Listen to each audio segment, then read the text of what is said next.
My name is Samantha Dean, and I used to believe that loyalty was worth something in Silicon Valley. I spent 6 years building Neurovanta labs from a garage startup into a neural interface powerhouse worth $500 million. Every line of code, every patent filing, every breakthrough that made investors' eyes light up with dollar signs, I wrote them all. But I made one critical mistake. I thought being indispensable meant being safe. The morning everything changed started like any other. I arrived at our Palo Alto offices at 6:47 a.m., as I had every day for the past 6 years. The security guard, Marcus, gave me his usual nod.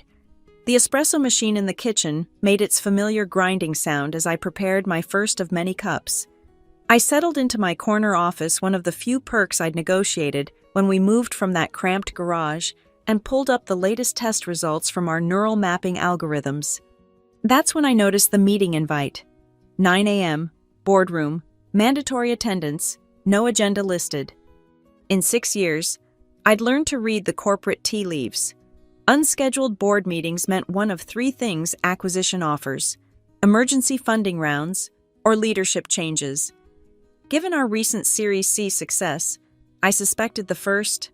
How wrong I was. At 8:58 a.m., I walked into the boardroom to find our investors already seated, their faces carefully neutral. David Marsh, our lead investor from Apex Ventures, wouldn't meet my eyes. That should have been my first warning. The second was the woman sitting at the head of the table in what had always been my seat during technical presentations. She was everything I wasn't. Polished in that specific Silicon Valley way that screamed Stanford MBA and TED Talk speaker. Her blazer cost more than most people's monthly rent. Her smile could have powered a small city. But her eyes remained calculating, assessing, dismissing. "Samantha." David finally spoke, his voice carrying that particular tone executives use when they're about to destroy your world while making it sound reasonable. "I'd like you to meet Veronica Lane. She'll be taking over as CEO, effective immediately." I felt the words hit me like physical blows, but I kept my face neutral. In the Shark Tank of tech startups, showing weakness was blood in the water. "I see," I said, my voice steady despite the earthquake happening inside my chest. "And my position." Veronica's smile widened, and I saw the predator beneath the polish. "We'll be restructuring the entire leadership team to better position Neurovanta for its next growth phase. You've done incredible work building our technical foundation, but it's time for fresh perspectives." Fresh perspectives. In corporate speak, that meant one thing: you're out. "I'll need you to transition your responsibilities to our new CTO," she continued, sliding a folder across the table. "Harrison Chen joins us from Meta's Reality Labs division."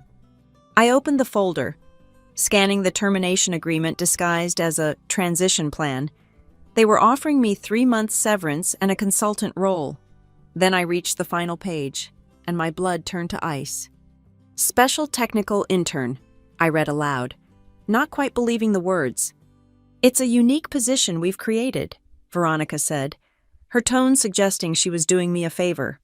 "You'll support Harrison during the transition, ensuring continuity of our technical operations. The internship stipend is industry standard." Industry standard for interns, she meant. After 6 years of 80-hour weeks, of solving problems that had stumped teams at Google and Apple, of building technology that neurologists called impossible, they were demoting me to an intern. The insult was surgical in its precision. "This is about the equity redistribution, isn't it?" I asked, though I already knew the answer. 3 months ago, I'd refused to sign away additional shares during the Series C negotiations. I owned 15% of the company, enough to have a real voice, enough to be a problem for anyone wanting unchallenged control. David shifted uncomfortably. "Samantha, this isn't personal." "Of course it's personal," I interrupted, surprising myself with the steel in my voice. "Everything in business is personal when you strip away the LinkedIn speak." I gathered the papers, stood, and looked directly at Veronica.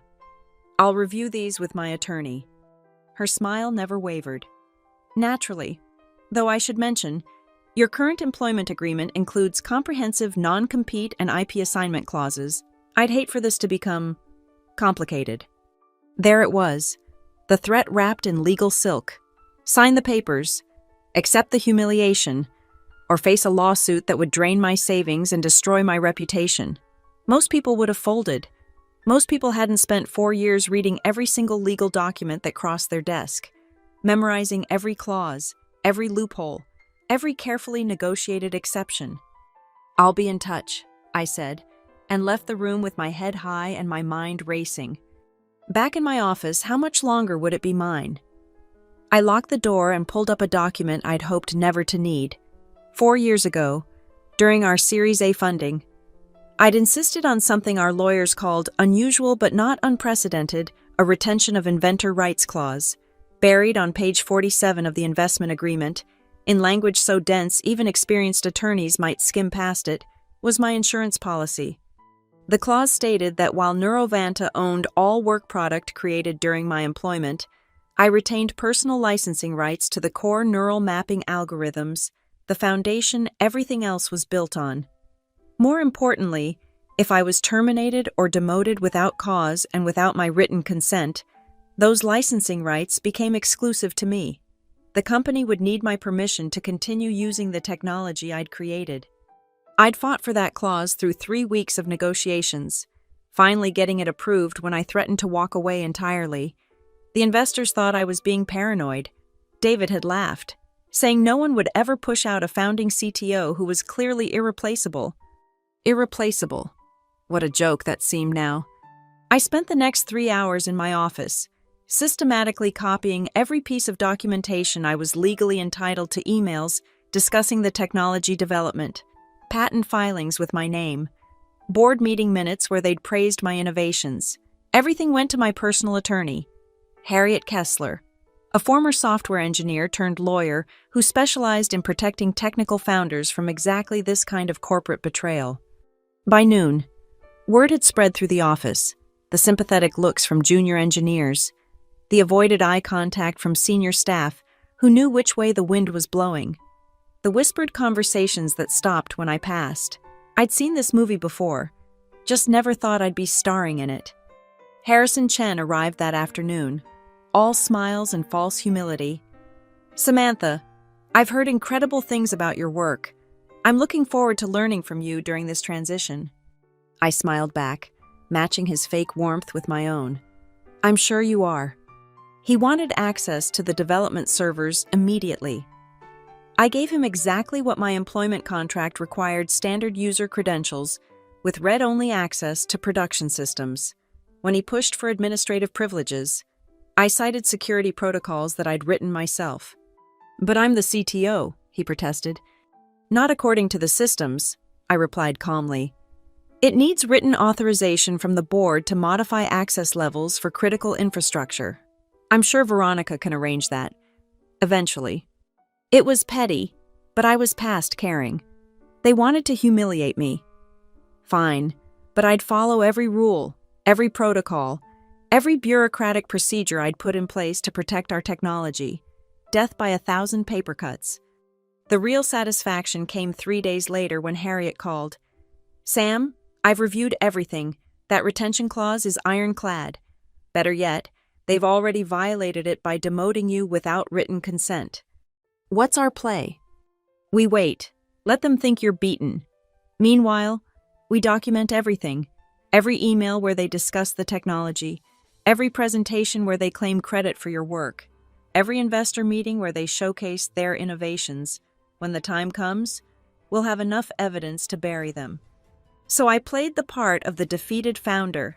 I showed up to my humiliating internship, fetching coffee for Harrison while he struggled to understand code architecture that had taken me years to perfect. I sat in meetings where Veronica presented my innovations as evidence of her technical vision. I watched her charm investors with promises of revolutionary breakthroughs, all built on foundations she didn't understand and couldn't replicate. The beautiful thing about arrogance is how blind it makes people. Veronica was so confident in her victory that she never bothered to read past page 10 of the investment documents. Harrison was so eager to take credit that he never questioned why certain critical functions required my personal authorization to modify. The board was so dazzled by Veronica's PR machine that they never asked why their intern still had to approve every major technical decision. 3 weeks into my internship, I began Phase 2, late at night. Using my legitimate access to maintain system stability, I started documenting something interesting. Our neural mapping algorithms weren't just integrated into the codebase, they were the codebase. Every function, every process, every innovation built over the past 4 years was dependent on the core technology I'd created and retained rights to. It was like discovering that someone had built a skyscraper on land you still owned. They might own the building, but without the land, all they had was a very expensive pile of rubble.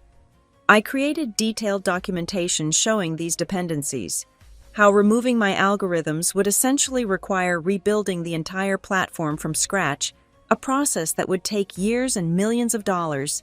I packaged it all into a neat technical report, ostensibly for knowledge transfer to Harrison. He thanked me for being so thorough. If only he'd actually read it.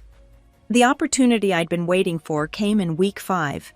Veronica had arranged a massive demo for Google Ventures, our potential lead investor for a Series D round that would value Neurovanta at $500 million. She'd been hyping this meeting for weeks, promising a live demonstration of our latest neural interface processing real-time thoughts into digital commands. The night before the demo, I received an email from Harrison. He needed admin access to push a last-minute update, something about optimizing the display protocols for the presentation. I responded promptly, professionally, explaining that any modifications to core systems required 48-hour notice per the protocols he'd agreed to follow. "This is urgent," he wrote back. "Veronica specifically wants these changes." "I understand," I replied. "However, rushing updates without proper testing could destabilize the entire system. I'm sure Veronica wouldn't want to risk technical failures during such an important demonstration." The email chain that followed was a masterpiece of corporate passive aggression. Harrison threatened to escalate. I welcomed him to do so, citing my responsibility to maintain system integrity. Veronica herself finally chimed in, ordering me to comply. That's when I played my card. "I'd be happy to help," I wrote, "but I should mention that any modifications to the neural mapping core require licensing authorization from the rights holder. According to our legal documentation, that would be me. I'm afraid my attorney has advised me not to grant any new licenses until we resolve the terms of my current employment situation." The silence that followed was deafening. I could practically hear the panic through the computer screen as they finally read the documents they should have reviewed weeks ago. Harriet called me an hour later, laughing. "They're in full meltdown mode. Their legal team just realized what you own versus what they own. They want an emergency meeting. Tell them I'm unavailable. Interns don't set their own schedules." The demo day arrived with the crisp clarity of a Palo Alto morning. I arrived at the office early, made myself a coffee, and settled into the observation room where I could watch the main conference hall on monitors. The Google Ventures team arrived in a fleet of Teslas, all sharp suits and sharper questions. Veronica met them with her megawatt smile and promises of revolutionary technology.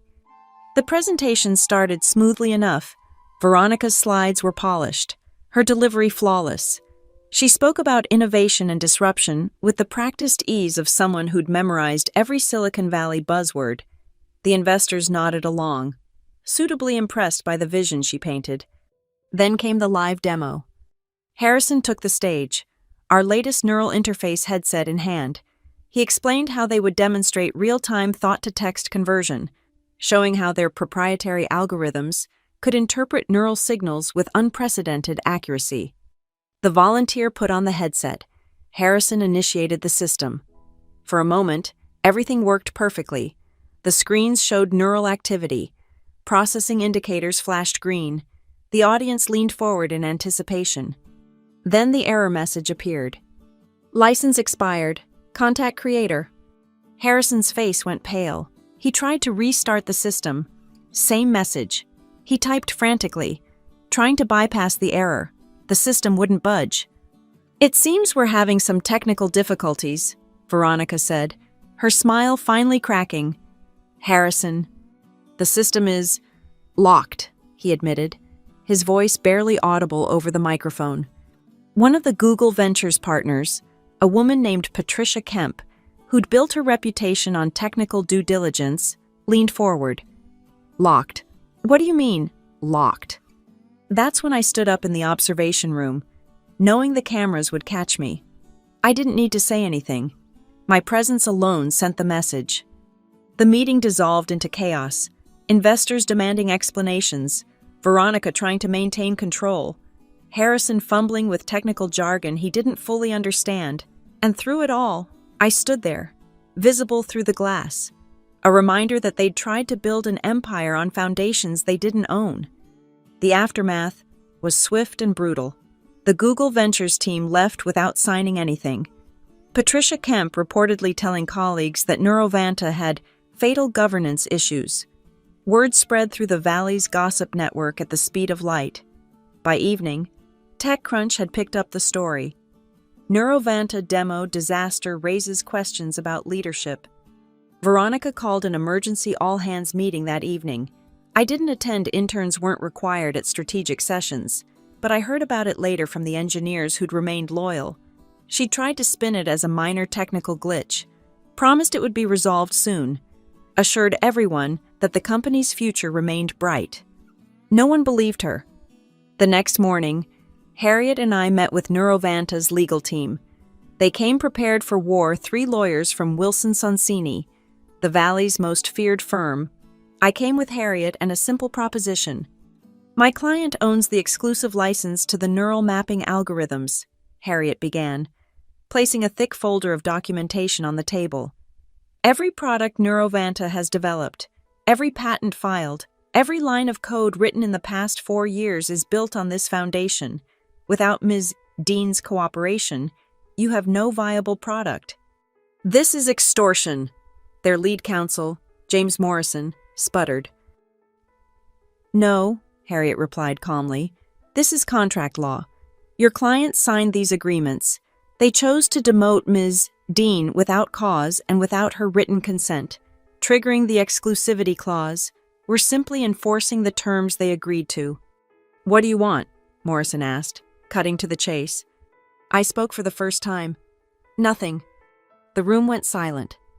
I don't want money. I don't want my job back. I don't want recognition or apologies or whatever else you think might make this go away. I want nothing from Neurovanta. Then why? Because I've already gotten what I wanted. You tried to humiliate me, to reduce me to nothing, to steal what I built. You failed. Now you get to explain to your investors why their $500 million valuation is worthless without the cooperation of an intern. Morrison's face flushed. Be reasonable. You're destroying the company. No, I corrected him. Veronica destroyed the company the moment she decided I was expendable. I'm just ensuring everyone knows it. We left them with one option. Neurovanta could continue operating their existing products under a limited license, but any new development, any innovation, any growth would require my approval. The terms I offered were deliberately impossible approval rights over every technical decision, consultation fees that would bankrupt them, restrictions that would make it impossible to raise new funding. They had 72 hours to decide. While they panicked, I made a phone call I'd been contemplating for weeks. Synex Core Technologies had been Neurovanta's biggest rival since the beginning. Their CEO, Marcus Rodriguez, had tried to poach me 3 times over the years. Each time, I'd turned him down out of loyalty. Loyalty. What a quaint concept that seemed now. Samantha, Marcus said when he picked up. I heard about the Google Ventures situation. Rough break. How would you like to eliminate your biggest competitor? I asked without preamble. The pause that followed was brief. I'm listening. We met that afternoon at a discreet hotel bar in San Francisco. Marcus brought his CTO and head counsel. I brought Harriet and a proposal that made their eyes widen. You're offering us exclusive rights to the neural mapping technology, Marcus asked, barely containing his excitement. For $1, I confirmed, plus a signing bonus of $1 million, a C-suite position of my choosing, and 40% equity in the subsidiary we'll create to commercialize it. That's generous, his lawyer said suspiciously. "What's the catch?" "No catch. I want Neurovanta buried, and I want everyone in the valley to know why. You get the technology that's 5 years ahead of anything else on the market. I get vindication. Win-win." Marcus smiled. "When do we announce?" "Give me 48 hours. I want Veronica to sweat a little longer." Those 48 hours were perhaps the most satisfying of my professional life. I continued showing up to my internship, watching the panic spread through the office like wildfire. Engineers updated their LinkedIn profiles. Sales staff took long lunches that turned into interviews. The vultures of Silicon Valley began circling, smelling blood in the water. Veronica tried everything. She sent friendly emails suggesting we align on a path forward. She had board members call with offers to revisit my role. She even showed up at my desk, designer heels clicking on the polished concrete, smile fixed like a mask. "Samantha, surely we can work this out. You built this company. Don't you care what happens to it?" I looked up from the code review I was doing, still maintaining the systems, still doing my job, just not the one she'd assigned me. "I built the technology. You built the politics. Seems fair that we each keep what we created." "You're really going to destroy hundreds of jobs over a personal grudge?" "No," I replied evenly. "You destroyed those jobs when you decided growth meant stepping on the people who got you here. I'm just refusing to be your stepping stone." She left without another word. The next morning, she didn't come to the office at all. The Neurovanta board called an emergency meeting on day 3. By then, news of the Synex Core deal had leaked, strategic leaks being another Silicon Valley art form. The combination of the failed demo, the licensing crisis, and their biggest rival gaining their core technology created a perfect storm of investor panic. Harrison Chen, to his credit, tried to salvage something. He presented a plan to rebuild the neural mapping system from scratch, claimed he could reverse engineer my work in 6 months. The board's technical advisor, someone who actually understood the complexity involved, laughed out loud. 6 months. Try 6 years, if they were lucky. By 4 p.m., Veronica Lane had resigned to pursue other opportunities. The board approached me with a desperate offer return as CTO. Name my price, save the company I'd helped build. "That's a generous offer," I told them. "Unfortunately, I've already accepted a position elsewhere." The announcement went live an hour later. Synex Core Technologies acquires groundbreaking neural interface technology. The press release was carefully crafted to be factual, professional, and absolutely devastating. It mentioned the technology's origins at Neurovanta. It noted my role as the inventor. It didn't need to spell out what everyone in the valley would understand. I'd taken my ball and gone home, leaving Neurovanta with nothing but office furniture and shattered dreams. The aftermath was everything I'd imagined, and more. Tech blogs dissected the story with headlines like "The Intern Who Killed a Unicorn" and "How Not to Fire Your CTO." Veronica's reputation in the valley evaporated overnight. Turns out investors don't like executives who destroy value through ego and ignorance. Harrison Chen quietly returned to Meta. His brief stint as CTO scrubbed from most of his public profiles. Neurovanta limped along for another 3 months before accepting an acquisition offer from a medical device company. The price, $12 million, a company once valued at $500 million, sold for less than the cost of our Series A round. The investors lost everything. The employees who'd remained loyal got pennies on their options. The technology that could have revolutionized human-computer interaction became a footnote in a cautionary tale. As for me, I became Chief Strategy Officer at Synex Core, leading the Neural Interface Division. We launched our first product 6 months later, everything Neurovanta had promised but never delivered. The technology thrived in an environment where innovation mattered more than politics, where the people who built things were valued more than those who just talked about them. But this isn't really a success story. It's a warning. Silicon Valley runs on a mythology of disruption and innovation, but underneath the ping-pong tables and free kombucha, it's just another corporate battlefield. The only difference is that the knives are hidden behind smiles and the blood is measured in cap tables and burn rates. Every founder thinks they're irreplaceable until the board decides otherwise. Every engineer believes their code speaks for itself until someone else takes credit for it. Every early employee assumes their loyalty will be rewarded until they're handed a cardboard box and a severance check. I was lucky. I was paranoid enough to protect myself, skilled enough to be truly irreplaceable, and ruthless enough to burn it all down when pushed. Most people aren't that lucky.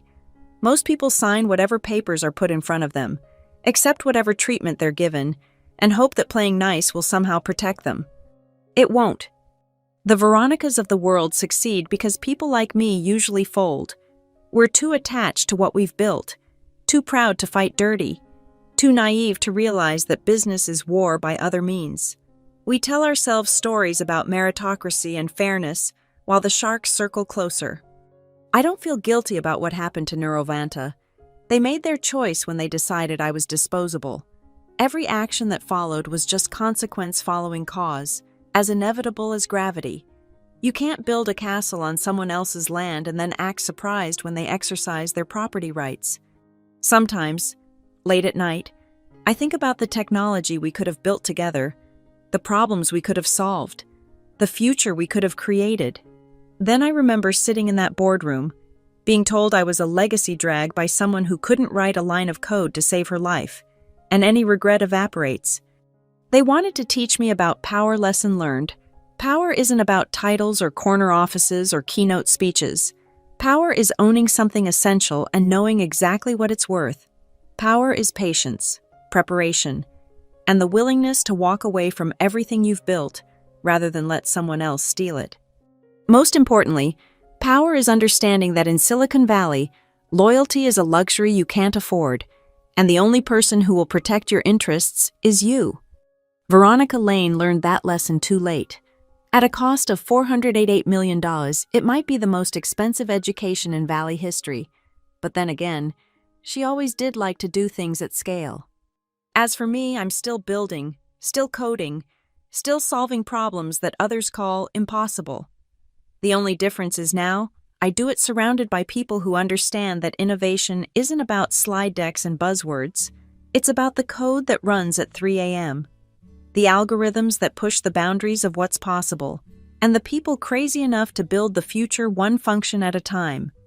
My name is Samantha Dean. I'm not a cautionary tale or a success story. I'm just an engineer who refused to be erased, a founder who read the fine print, and proof that sometimes the best revenge isn't living well. It's living by your own terms, enforcing your own contracts, and watching those who underestimated you learn exactly how much they didn't know. They called me an intern. I called their bluff. In Silicon Valley. That's the only game that really matters. The neural interface industry has exploded since then. Every major tech company now has a brain-computer division. The technology I pioneered has helped paralyzed patients communicate, enabled new forms of human-computer interaction, and opened doors we're only beginning to explore. Sometimes journalists ask if I regret the way things ended with Neurovanta, if I wish I'd found a way to save the company I'd helped build. I tell them the truth. Neurovanta died the moment they decided innovation was less important than office politics. I just made sure everyone knew who killed it. These days, I spend most of my time in the lab, pushing the boundaries of what's possible. My team at Synex Core includes some of the best engineers who fled Neurovanta during the collapse. We don't have fancy titles or corporate hierarchies. We have problems to solve and the freedom to solve them. Last month, we achieved something Neurovanta had promised, but never delivered real-time translation of complex thoughts into digital commands with 97% accuracy. The demo was flawless. No error messages, no licensing issues, just pure innovation. The way it should be. After the presentation, a young engineer approached me. She'd just graduated from Stanford, full of dreams about changing the world through technology. She reminded me of myself 6 years ago, before I learned how the Valley really works. "Any advice for someone just starting out?" she asked. I thought about giving her the standard Silicon Valley pep talk about passion and perseverance. Instead, I told her the truth. Read every contract, document everything, trust your instincts, and never, ever let anyone convince you that the person who builds the technology matters less than the person who sells it." She looked surprised. Maybe she expected something more inspirational, less cynical. But inspiration without preparation is just naivety wearing a motivational poster. "One more thing," I added. "If someone tries to demote you to intern after you've built the company's core technology, make sure you own the license to that technology. Trust me on that one." She laughed, thinking I was joking. In a few years, when she's been through her first startup betrayal, she'll understand I was giving her the most valuable advice anyone in Silicon Valley can offer: protect yourself, because no one else will. The conference room where Veronica announced my demotion has been converted to a meditation space at Neurovanta's old offices. The company that bought the building thought it would be good for employee wellness. There's something poetic about that, a place where corporate ambition destroyed years of innovation, now dedicated to mindfulness and reflection. I visited once, out of curiosity. The space felt smaller than I remembered. The table where I'd signed my first employment agreement, where I'd celebrated funding rounds, where I'd been told I was expendable, it was just furniture in the end, wood and metal and fading memories. But the code I wrote, the algorithms I developed, the technology I protected that lives on, evolving and improving, solving problems and changing lives, long after the last person forgets Veronica Lane's name or Neurovanta's failed promises, the work will endure. That's the difference between builders and politicians, between innovation and ambition. One creates things that matter. The other creates press releases that everyone forgets. My name is Samantha Dean. I'm not an intern, and I never was. I'm an engineer, an inventor, and living proof that sometimes the best code you can write is the contract that protects everything else you build. In Silicon Valley, that might be the most revolutionary innovation of all.